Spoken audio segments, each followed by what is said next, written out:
merangkul yang dilakukan oleh Pak Jokowi di Pilpres 2019 tampaknya ingin dilakukan lagi di Pilpres tahun 2024 ini. Mereka yang kalah, yakni Mas Ganjar dan Pak Anies, dan mungkin juga Prof. Mahfud dan Caimin, mereka semua bakal direkrut masuk ke dalam kabinet Prabowo Gibran.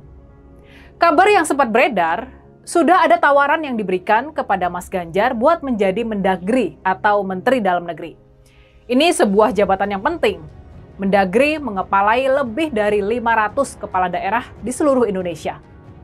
Latar belakang Mas Ganjar sebagai seorang gubernur yang sukses dan inovatif, sebagai gubernur Jawa Tengah selama 10 tahun, menjadi track record yang sangat cocok buat jabatan Mendagri. Kalau ini sampai terjadi, Mas Ganjar bakal jadi gubernur Jawa Tengah ketiga yang naik pangkat menjadi Mendagri.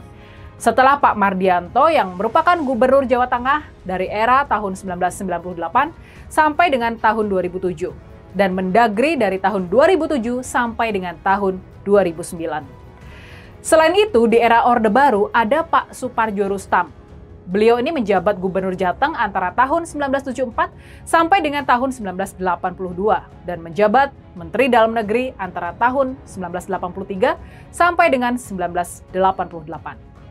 Walaupun ide menjadikan Mas Ganjar sebagai Menteri Dalam Negeri adalah usulan yang baik, ini usulan yang sangat masuk akal, tapi masalahnya dari sisi etika dan kepentingan demokrasi, apakah tawaran ini sudah tepat? Gimana? Apakah tawaran ini memang sudah tepat? Ini benar-benar sebuah pertanyaan etik dan moral. Ini sebuah pertanyaan yang maha penting dan menguji integritas seorang individu. Apakah kita mau berkhianat kepada sejarah bangsa ini, kepada masa depan bangsa ini, dengan cara menggagalkan upaya hak angket dan penyelamatan demokrasi kita?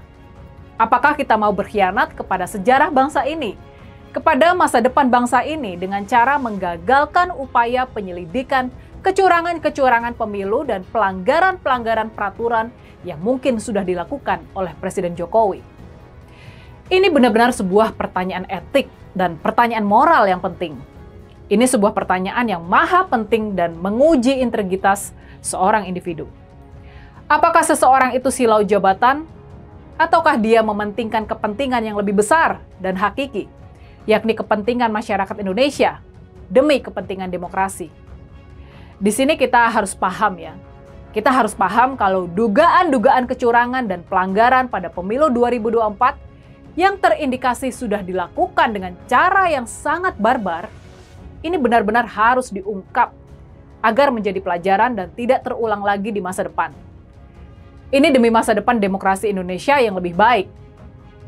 Kalau kita biarkan dugaan-dugaan kecurangan dan pelanggaran tersebut tanpa koreksi, maka ini bakal jadi praktek yang dianggap sah dan lazim untuk dilakukan pada pemilu-pemilu ke depannya. Kalau praktek sawer bansos dan pengerahan aparat jadi kelaziman, sejarah Orde Baru akan terulang. Kita bakal hidup di era demokrasi semu. Pemerintah yang berkuasa bakal bisa terus melanggengkan kekuasaannya selama 32 tahun ke depan tanpa kontrol. Dan ini ujung-ujungnya sudah pasti. Kita sudah pernah melalui fase sejarah ini di era Orde Baru. Ujung dari matinya demokrasi adalah merajalelanya korupsi, kolusi, dan nepotisme. Dan praktek KKN yang makin meluas sudah terasa sejak sekarang ini. Ini benar-benar kabar buruk bagi masa depan Indonesia.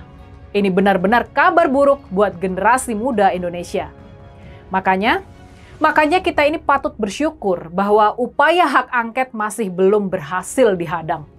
Dan kita pun harus semakin gigih untuk mendukung hak angket.